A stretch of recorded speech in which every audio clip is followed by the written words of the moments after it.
Steven, I'm on my scooter.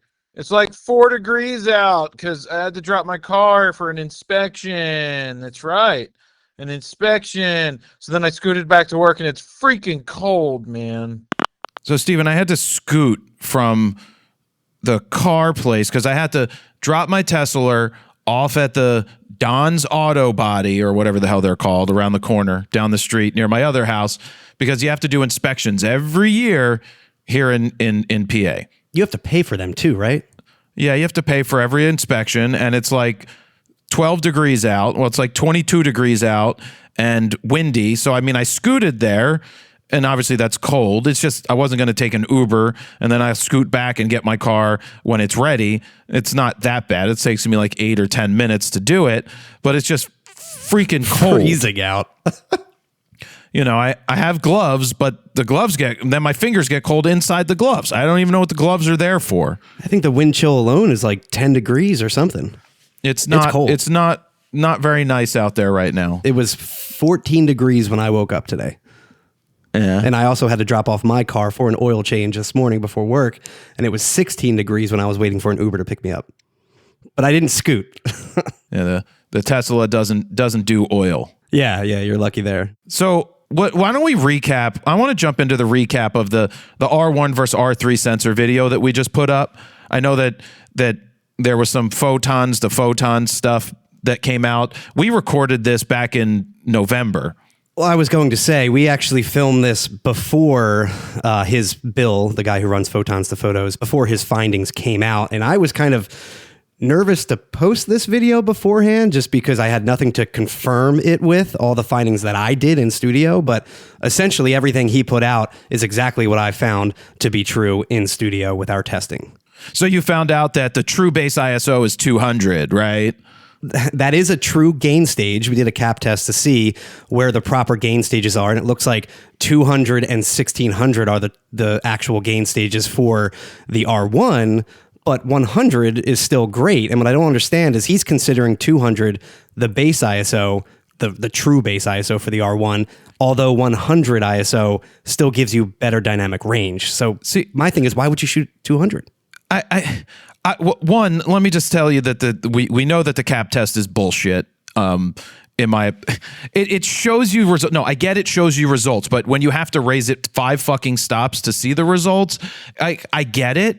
I get it. The point is, if you're shooting at 800 ISO and you might be pushing and pulling the file, it might be better off to shoot at 1600 ISO for a cleaner file in certain areas if you're lifting shadows 1 or 2 stops. I'm not saying you're lifting 5 stops at all. I'm just saying that is the second gain, your native gain. I get it. When I'm shooting in the real world and I'm changing my ISO, I am not ever thinking that, well, what is the cleanest gain triple base bullshit? I'm shooting and it doesn't matter because the exposures are all within a half a stop and it doesn't matter. Yeah, in the real world, you're really not thinking about this. You're just shooting as is, at least as a, what you do, like a photojournalistic fly on the wall type shoot. Yeah, I mean, I love when you get comments from people that are like, the true base ISO is this. And they base it off of one person saying one thing, and it's just not the case. It goes to 100. 100 is the base ISO of the R1. So just because it's just like when people go off of rumor sites. Oh, the rumor said this is coming. And it's like, well, but it's never coming. And you base all of your shit off of this bullshit.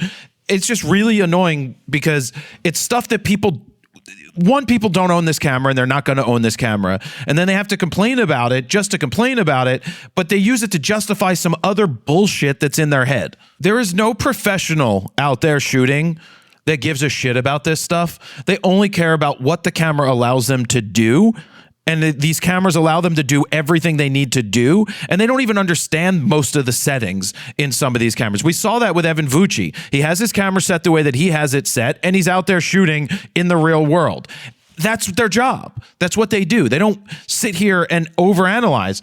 Now, I think you underestimate how many people do care about this kind of stuff, because if you look in like forums and Facebook groups, stuff like that, because I don't people care talk about this crap. And they shouldn't worry about it. Just saying, they should go shoot fucking photos. Yeah, they should care about it. And while they're sitting on their ass caring about something that doesn't matter because they don't actually go take pictures, go take fucking pictures.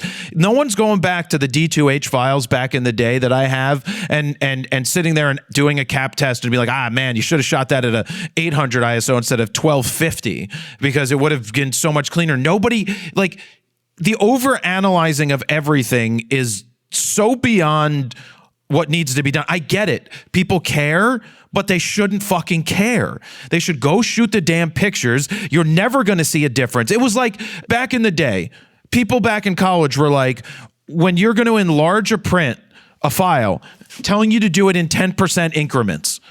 Instead of just growing it one, from whatever size it is to 20 by 30 in Photoshop at the time, they're like, well, you should do it 10% increments because it's better. I'm like, it's fucking digital. You'll never know the difference. Yeah, and when it comes to dynamic range, when people bitch about like, oh, it's a half stop worse, or I mean, even a full stop, and I'm talking like at base ISO only, it's really hard to even see a difference there. Like we compared, for example, the R3 in electronic shutter versus the R1 in electronic shutter. And yeah, the R3 looked worse, but in the real world, you're really not going to notice that difference for the most part. Yeah. And again, this is mainly at base ISO. So anything past usually 800 ISO, you tend to equal out throughout the range against other cameras. So unless you're shooting base ISO 99.9% of the time, you're really not going to see. But then you start editing, and I add contrast, and I'm crushing I've always said range. Dynamic range doesn't matter for you because your photos probably have like 6 stops of DR in the end anyway, because you crush it with black shadows, contrast. So it really doesn't matter. But again, it's mainly, I've always said, for people that shoot birds against a bright sky, a dark bird against a bright sky, something like that, or landscapes. Those are the 2 types of shooters that really care about this stuff. And it makes sense. I get that. There's still the shooters that I think shouldn't even give a shit. Just go shoot your pictures. My thing with a lot of the amateur world is they're sold on every single plugin for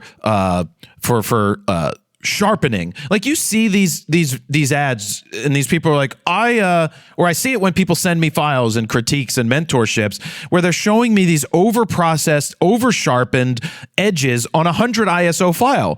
They're like, well, I ran it through this software. I'm like, why? Why would you run it through noise reduction software at 100 ISO? Like, this stuff doesn't make any sense. Like, your picture looks so much better original. And then you start fucking it around because you get all these people pushing some sort of software that you just don't need.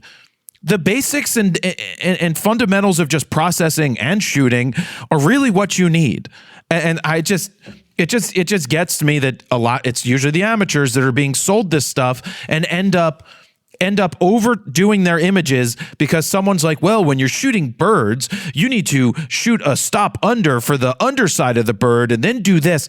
I've been noticing that in Lightroom, how powerful it is now to do the select the subject. Mm-hmm. The problem is that people overdo it. They'll select the subject and they'll select the background, and then you can see where the differences are instead of doing it to the point where you can't tell. Yeah. So the point is, you do everything to taste, but you do it to the extent where you can't tell that it was done. Like, people will redo the sky, and the sky looks like it's a thunderstorm, except there was no thunderstorm anywhere around because they overbake the sky in comparison to what the rest of the image looks like. Sure. So you just need to be careful. I do get the denoising part if you are, again, pulling, introducing noise with editing. I do get that. Or if you're just shooting at an astronomically high ISO. But for the most part, I don't care at all when it comes to grain or noise. I mean, usually it's fine. I'm also not shooting at 20,000 ISO or adjusting something 5 stops in post. So, but some people are really weird about that. They're crazy, like you said, even at like base ISO, they're trying to denoise an image, which makes 0 sense to me. But I don't know. Some people are nuts with noise. So in terms of the R1 and the R3, they are very similar in terms of the quality. You get the speed of the R1. I still think that, like, I wouldn't be able to sit there and tell you that there's differences if you're not sitting there side by side. And even when you are side by side for very similar images, there still could be lighting differences. There still could be focus differences. there still can be differences. And if you need to zoom in 1-to-1 to figure this stuff out, there's no issues. The R1 is going to be amazing. And we have a review. I wrote it. We need to film it. We need to put it out. I will just say, in the end, the R3 really, really holds up to this day, especially against the R1. And a lot of our findings in this video, the R3 almost outcompetes the R1. But like you said, Canon is essentially trading one specific spot. High ISO, dynamic range. It's not just one spot. They're like you said, though, they're trading speed for quality, essentially. Now they have... But not much. But let me interrupt, though. When we say quality, we're talking an nth degree. We're not talking about like major quality differences. The R3 was already fantastic. The R1 being basically on par, and in some situations, slight, like ever so slight difference. It's not, and it's not trying to like defend. It's trying to say it doesn't matter. But watch the video. There's a lot of interesting findings in that video. Again, we tested it against the R3 with high ISO, with dynamic range, with the cap test. We figured out the gain stages in C-Log 2. We also put it against the A9 III, which I thought was interesting. I thought it looked much better than the A9 III. The A9 III gets pretty noisy. That's the issue there. But again, you trade speed for quality. There's much more of a quality trade there versus the R1 versus R3. In my review, by the end, it's going to get to the point where it's like, let me guess, you're going to say it doesn't matter, because it doesn't fucking matter. It's a crossroads. This is a new line. The R1 needed to be split. I guess Canon decided that they want this flagship line, and the R3 isn't the flagship line, and the R1 is very close to the R3, but they need to differentiate the lines right now to decide which direction they're going to go. So I'm assuming that the R1 line is going to go one way. The R3 line, if it continues, is going to go another. If you get to the next iteration of the R1 and it doesn't improve to some, I don't know what I would expect it to do. Like, you have to give them some breathing room. This is like the changing of the guard. Where's it going to go? And that's what they're trying to figure out. Is it a major tip? Like, do I still think the R1 is not an R3 Mark II? It's an R3 Mark II in a different body with some different changes. I mean, that's really what it comes down to. Or you can word it as the R3 was really the R1 and this is the R1 Mark II. Yeah. I still think the R3 was the original flagship, and then the A1 came out and blew it out of the water, and they had to rethink the strategy. Let's move on to this Getty Images buying Shutterstock. I'm still really confused about this. Now, if you haven't heard any of this, or the Photo News Fix, I guess, is coming out Saturday, which is after this comes out, where I talk about Getty buying Shutterstock, making a $3.7 billion joint company where... Instantly. Well, yeah, Getty is going to be basically buying them for cash, buying Shutterstock for cash and stock. But what is so confusing to me is how Shutterstock's stock is at $33 and Getty's is at $2 and change. I don't understand the math, the metrics. Like, I don't understand I don't understand what I don't understand there. I didn't know that Shutterstock was that impressive. Getty's just trying to consolidate. I think both of these companies are trying to play the AI game and just get a stranglehold on photos, videos, event coverage. I didn't know if Shutterstock covered events. I mean, it seems like they said that they did, but I don't know who shoots for Shutterstock for events. I know nothing about Shutterstock, minus every time I Google an image, there's a giant Shutterstock watermark on half of the images that I'm Googling. I'm really curious how much of the internet they own, right? Yeah, it's hard to say. But I mean, this is going to be a massive library for any future AI learning machines, you know? Now we've got two giant stock markets coming together, and you can run any type of AI through that and train it. Well, I also look at Getty as, you know, I have friends that work for Getty. They shoot for Getty. They go and do assignments. Like, I don't think Shutterstock, Well, I don't think Shutterstock offers the same thing. I just think this is two companies consolidating because they were both having trouble, but then it has to see if it can pass the government scrutiny and not be a monopoly because they own over 75+% of a market, which means they can dictate pricing and have a monopoly power. Do we know what Adobe stock's market share is in that stock world? I would venture to say it's not nearly as high. Obviously if they're taking over 75% of the market, Adobe has probably 10-15% of the market. I was just surprised that Adobe didn't pay for it. Well, that's what I was going to say. I'm curious if they offered them anything, or if they just didn't even want that. I don't know. It's so hard. I don't get it. Like, I just don't understand these worlds of mergers and acquisitions and stock prices being thrown around and CEOs and shares. I mean, of course they talk about together we are going to be great. It's like they're both floundering. They've both been hurt. It's just going to get much worse over time, especially in the near future when people are just now using AI to generate any image they want.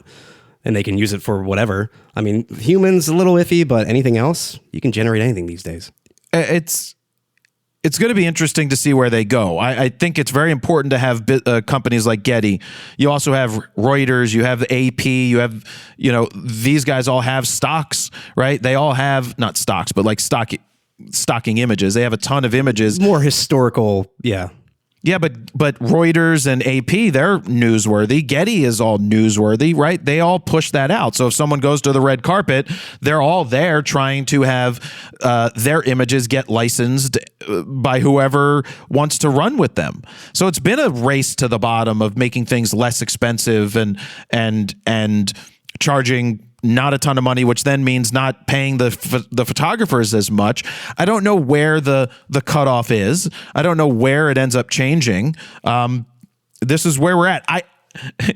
We'll see if it passes. I mean, I would venture to say most mergers and acquisitions going into the next administration are just going to fly through because I don't know that the same scrutiny will be there once they place whoever they want to place in there, which is going to be pro-business and pro-growth, which still will end up hurting the little people, but we'll know more. Does Getty still charge an insane amount, by the way, to license like an actual photo these days?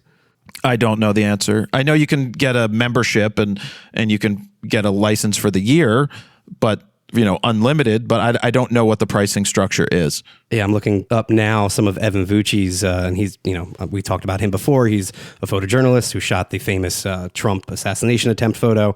A small one for $175, medium for $375, and large for $500. For standard editorial rights from Getty Images. Looks like, online usage, web usage, print. He's not on Getty. I thought he was the ape. Oh, he is Getty? Photo by Evan Vucci / Getty Images. I thought he was something else. Well, the reason I think that's weird is because Evan shoots Sony and Getty is Canon. All just for some of the Trump images. I know he only lets a small pool of photographers follow him around. I don't know. No, I mean, he shoots all. I mean, it's just crazy. Like, I guess he chooses what he wants to shoot with, and that's what he shoots with. Yeah. Because Getty, they have that deal. So I don't know. I don't know what will happen here. I'm assuming that it will pass if two companies are not doing well and they join forces, but now they're going to have monopolistic power. Yep. Charge whatever. They're already charging these, this type of pricing. I can't imagine what they're going to charge when they actually merge and become a monopoly. Well, moving on to something else that's sort of like a monopoly, but not Facebook or Meta, which is Facebook, Instagram, WhatsApp, everything else that Zuckerberg stole ideas for or bought. Yes, Steven? Do you know anyone that actually uses WhatsApp, by the way? I mean, I use it to talk with people.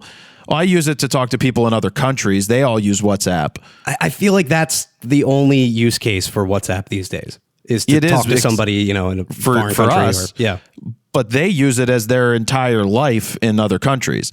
Like, everything. But here in the United States, do you know really anyone that uses WhatsApp for messaging, standard messaging? Not really. Same. Yeah. Not really. But there's, they bought it for a shit ton of money and it's one of the largest networks of users in the world. So if you've been living under a rock or you don't spend time on the internet, you might not have known that Zuckerberg sat and made a video talking about content moderation and fact checkers and basically canning all fact checking on, I guess, Facebook and Instagram and WhatsApp because he cited that they're doing away with it because it reduces censorship. I wholeheartedly disagree with what he's doing. This, to me, feels like, and not just to me, but to many people, that he's trying to insulate his businesses from the incoming administration who threatened to put him in jail for life for some reason. And it's just a complete 180 shift from where it was a couple years ago when you would ban people for saying certain things. Now, Mark's whole idea is that he's saying that freedom of speech should trump everything. No pun intended, not to say Trump, but trump everything. And the problem here is Meta likes to say that they're not a media organization, but they in essence are. But everyone gets their fake news from there. Well, if they were to get the designation of media, like there's different scrutiny on a newspaper, on publications, magazines, than there is on a company like Facebook, who says that they're not doing the news, so they shouldn't have to. Right, that the users are doing it, but it's their free speech. There's a difference between free speech and saying things that are not correct and saying things that are false on purpose. Not everything is free speech. Like, you can't threaten people. I guess that there's like, that's terroristic threats. I don't know. Like, but I just feel that this is going to, he cited following the lead of Elon Musk on Twitter. Do you realize that, I mean, now they call it X, that a lot of people have left? Is it because he's doing the community notes or whatever? Well, community notes is literally just a fact checking. Yeah, community notes just means be mindful. Like, it's stupid. I just come back to the stuff about well, I guess you can now call women household objects, and you can use gay slurs against gay people. Guy slurs against guy people, right? Like, and that's okay because he's considering that freedom of speech. So I saw some meme that came out. Now look, we understand that memes aren't meant to be taken seriously, because I saw that Tank Sinatra was like, "Good job, Mark." Like, we all know that the memes are memes. I'm like, yeah. Anybody should understand the difference between a meme that's poking fun and making a joke, satire, versus something that a news place, like what Fox News puts out, that is clearly false, but you're going to leave it there because you're going to say it's free speech. It's just the wrong way to go. I'm curious what's going to happen now with all of these restrictions taken off. Will Facebook turn into X at this point? Well, it already is. It's kind of always been like that, even with fact checking in place. Yeah. I just, the thing that he cites is that 1% of the fact checkers got 1% of things wrong. I was like, well, that means they got 99% of it right, Mark. And he's like, 1% affects tens of millions or hundreds of millions of users. It's like, so have a way for people to legitimately be like, hey, my kid's birthday is January 6th, right?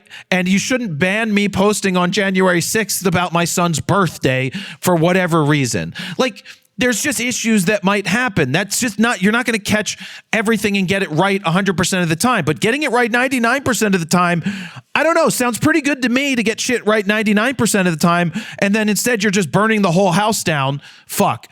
No pun intended for California right now, or LA, but you're literally setting fire to everything it just feels like a very scared move to do, because someone posted convicted pedophile. This isn't me. This is someone posted on Facebook. Convicted pedophile Mark Zuckerberg dies of suicide at 36 or 38 or however old he is. It's like, Mark, is that okay to post? And he's going to turn around and probably be like, yes. I was like, but Mark, it's clearly not true. So it's just I'm not on Twitter since my account was compromised a couple years ago, and they told me I wasn't who I was when I reached out to them to verify all my shit. They're like, we can't verify it's you. I have a blue check mark, fuckheads. Like, huh? Is that still active? Whoever stole that account from you? I don't know, dude. I don't ever go look. What did they and say I don't that care. you were quitting or something? Retiring You're or hanging it something. up? I don't know, and I don't care. I will say I don't really use Twitter or X these days at all, unless I'm trying to find something that's happening right now and I want to see what people's reactions are. I keep getting weird notifications like breaking news, this is happening. And it's always like weird made up headlines. And I don't even open the app half the time. And I don't know how I'm even getting fed this information. What, on Facebook? On X. That's because there's no safeguards in place. So that's why many people have left. And it's always with the headline breaking siren next to it. The other thing that Facebook just had to backpedal on is they were creating AI bot profiles to interact with people and put out content because they're trying to, bolster their fan base, or they're trying to bolster their user, like saying that these are actual users. I just feel like AI is the idea of AI has gone way too far. That everybody thinks we're going to throw billions and billions and billions of dollars at something for what? For cat memes? Like, I understand there's going to be uses. There are uses, and we use AI. We've been using it for years. It's just proliferated to the top now. So it's just the beginning. It is just the beginning. But what happened to Web 3.0, Steven? like Web 3.0, the real metaverse. The Web 3 is coming. Man. Guys, we're in Web 3.0 now. This is like Randy Zuckerberg pushing that shit. Remember how ridiculous that announcement was? Him being in the metaverse and saying this was going to be Web 3.0. This is going to be the new future of the internet. Yeah. Okay. But that was what every guru and social media person jumped on. And the flavor of the week was Web 3.0. I mean, that was after NFTs. Yeah. Right? Damn, like, NFTs. How's that working out for you? Forgot about like them Gary too. V pushing V friends. This is a utility I'm going to use forever. Utility. So dumb. Like, there's so much value here. There's so much value. I'm all in for life on this, was his quote. It's like, I don't know how much 99% of the value of that shit has been lost. I couldn't imagine people investing in NFTs when they were really hot and spending thousands of dollars on a single token or NFT, only for it to be worth pennies today. I know what you're thinking. Well, what am I thinking? Certain photographers that created NFTs. Yes, that was a very good service. We're talking about, there was a photographer who made a whole bunch of bullshit cartoons and offered them to their fans, and their fans bought them, and now they're worth nothing.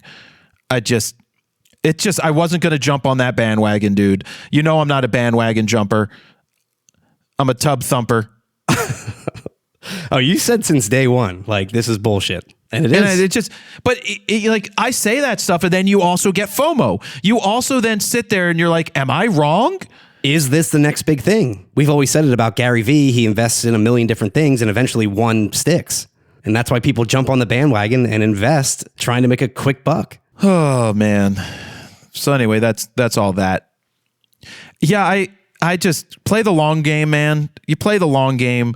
The short time, trying to be short time successes just doesn't make sense, and it doesn't work. And hey, if NFTs made sense, then sure, we would jump on the bandwagon. But owning a digital piece of art, whatever you want to call it, and spending thousands of dollars on it just for you to own that specific token, just makes no sense. I don't know. I never understood it from day one. What never made sense to me is, like, artists are like, well, when my art sells and then it resells, I don't get paid again. And the value went up and I lose out on that. I'm like, that's the business, guys. Exactly. It's not like Rembrandt had an NFT set up, and then 400 years later, when it resells again, 10%. Like, in theory, it kind of makes sense that an artist will continue to get paid.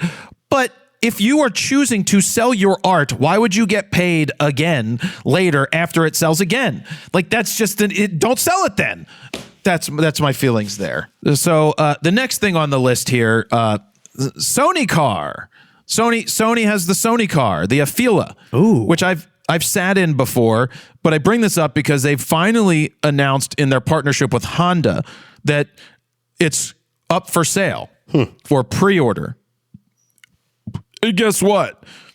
You can only pre-order it in California Why? for $200 right now. Why only California? That's all the place they're going to offer it for sale right now. Because EVs are just so popular there? Well, they are popular there, but they're only offering it in California. Don't know why. Huh.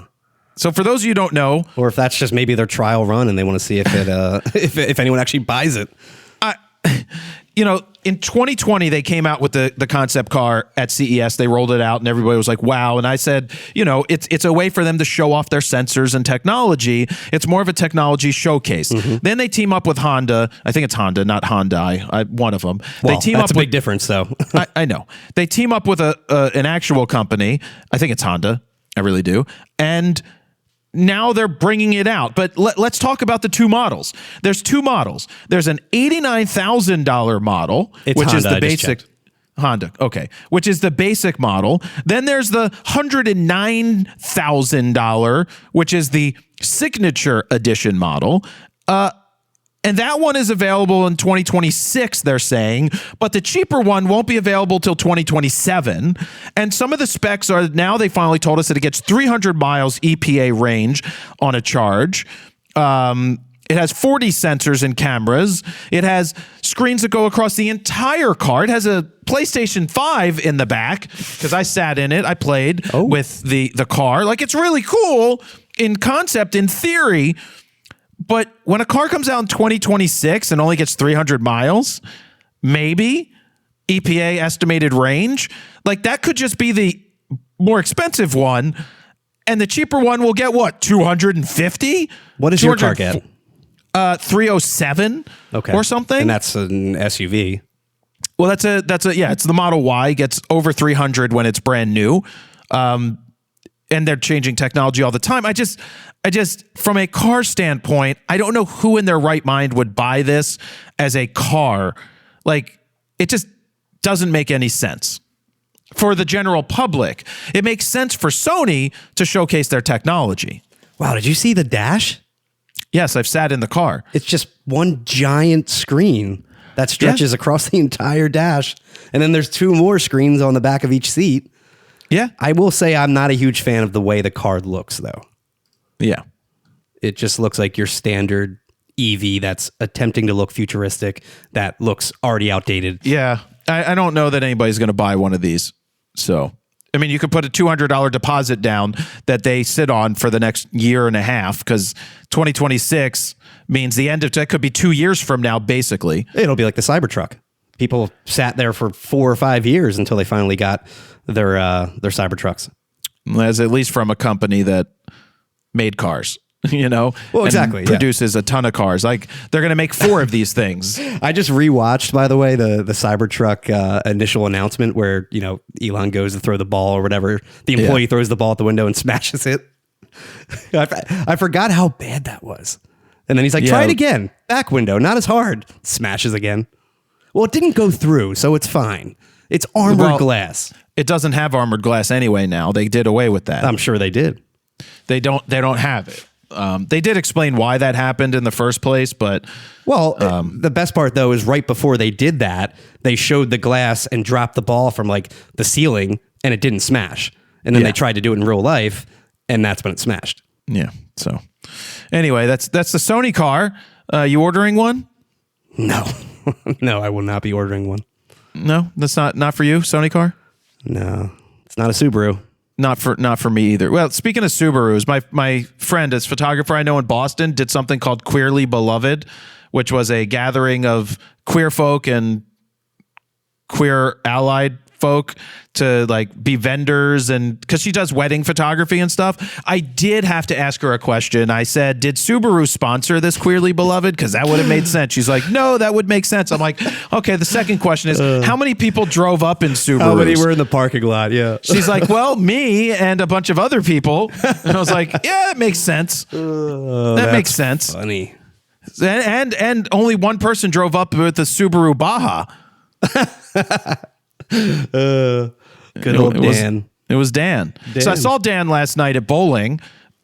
Did he listen to RAWtalk? I don't know what he did. I don't know. Maybe. For context, Dan was giving us odds on how long his car would last because he said he listened to RAWtalk. And I think to this day, Dan has never actually officially listened to the reboot of RAWtalk, even when we offered him $10,000 as a bonus if he listens to this episode and tells us. Which he never did. Clearly never did. He drove to bowling, but not in a Subaru Baja. Why? Because he said that it's really easy to steal the catalytic converters and he doesn't want it getting stolen, so he doesn't want to park it in the city. Oh my God. You know, because people are looking for those catalytic converters from Subaru how Bajas. often does that happen? In the city, people steal catalytic converters, I guess, all the time still. Jeez.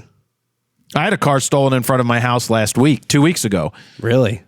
Yeah, the guy, it was a Acura something, and they broke the back window and then climbed in and somehow got the car to turn on and then stole the car. My buddy just got one of those CarPlay displays in his car that doesn't have CarPlay, and he's like, "Yeah, you should get one too." I'm like, "No way, dude. If I have that thing up in Kensington and Philly, it will get stolen right away if I don't constantly put it away." And I know one day I'll end up forgetting. I'll leave it out. I'll come back with my window smashed and that taken, or the whole car stolen. Who knows?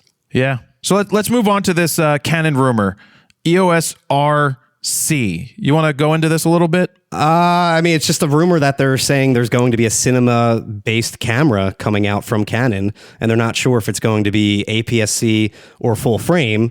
But essentially, they're going after the FX lineup that Sony has, which is the FX3, the full frame version, which is the A7S III in a cinema body. And then they also have the FX30, which is their APS-C cheaper version of that camera. Now, I think it's going to be more on the APS-C side. I think Canon's going to start that way, kind of just like Sony did. I think the FX30 came out first, followed by the FX3 a year or so later. I just hope it has what the FX30 and FX3 offer. Actual, true, high-end cinema video specs. Not a ZV-E 10.2, not a hybrid, lower-end, smaller body. Takes from the C400, the C70, the R5C, and puts it into a more affordable, tiny body. I guess, but then for most people, they don't even know what to do with it, and there's a whole subset of younger generation that doesn't give a shit. Yeah, but the point of this camera is for the people that know what they're doing to buy into that line. I don't think this is for the person that is just looking to pick up video for the first time. I think there's other cameras for that. I think this is for somebody that wants those higher end features in a cinema-centric body from Canon that doesn't break the bank. Whenever I see anything, I think of the A7CR and the A7C2. Well, you had the R5C.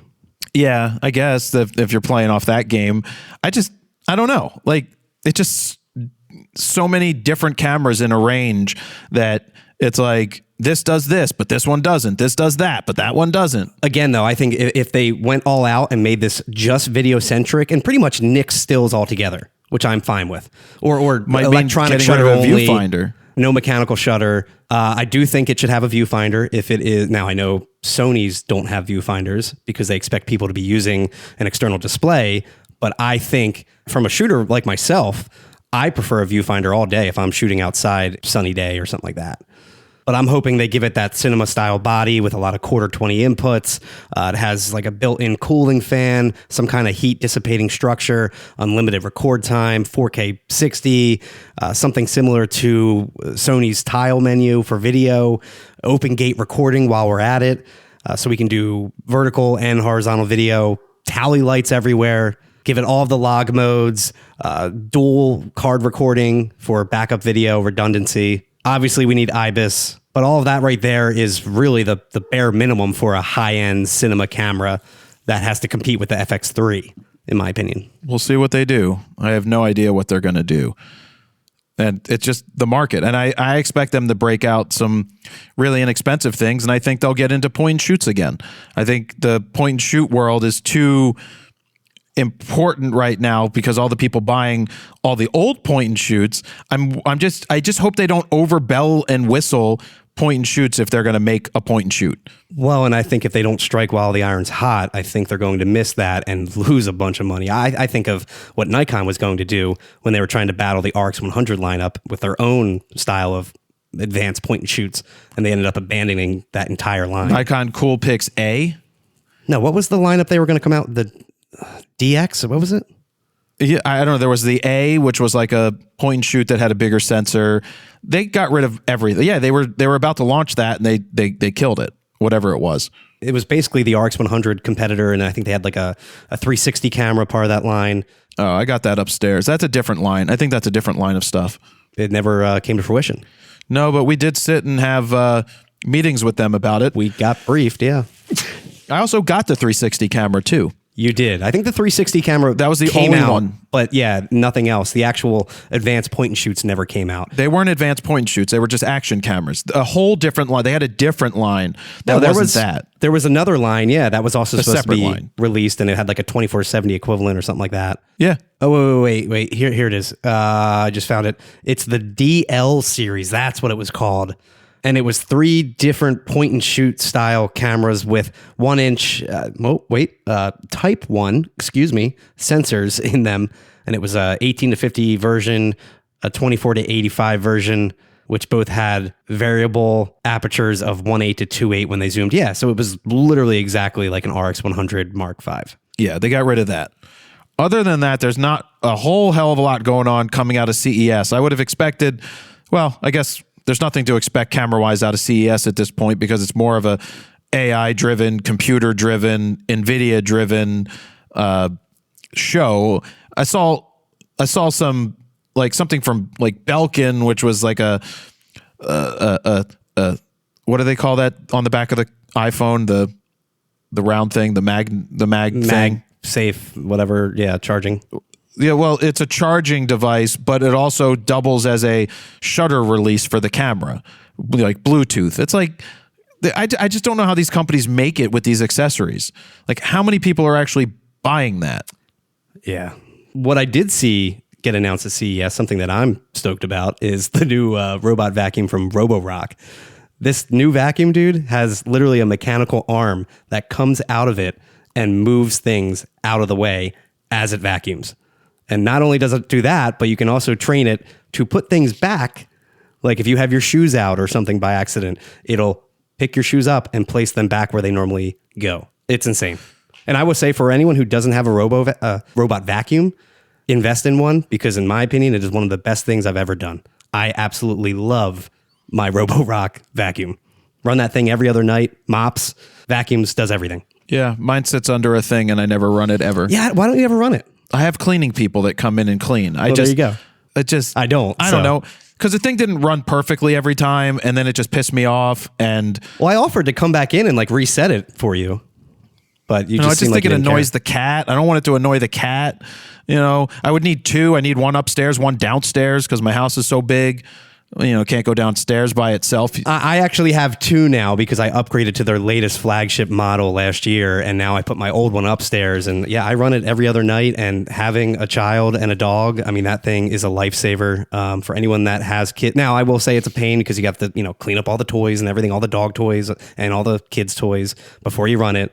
Unless you have this new robot vacuum with a robot arm, works wonders. I swear by it. Brought to you by Robot Vacuums. You should call them and reach out to them to try and show them your social and be like, send me your shit to review, Steven.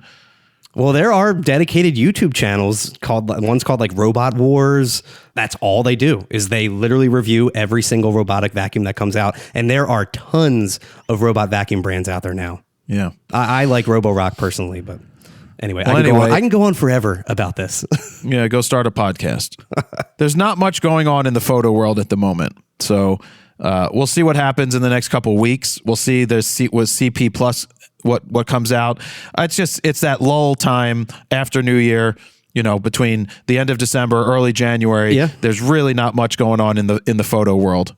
I mean, we even debated before we went live with this podcast. Is there even that much to talk about today?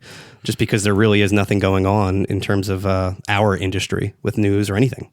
We still have random stuff to go over, but other than that, we're going to wrap it up, have stuff to get to, and that's all I got. You got anything? That is it. All right, guys. Thank you very much for listening. Jared Polin, FroKnowsPhoto.com. See ya. Bye.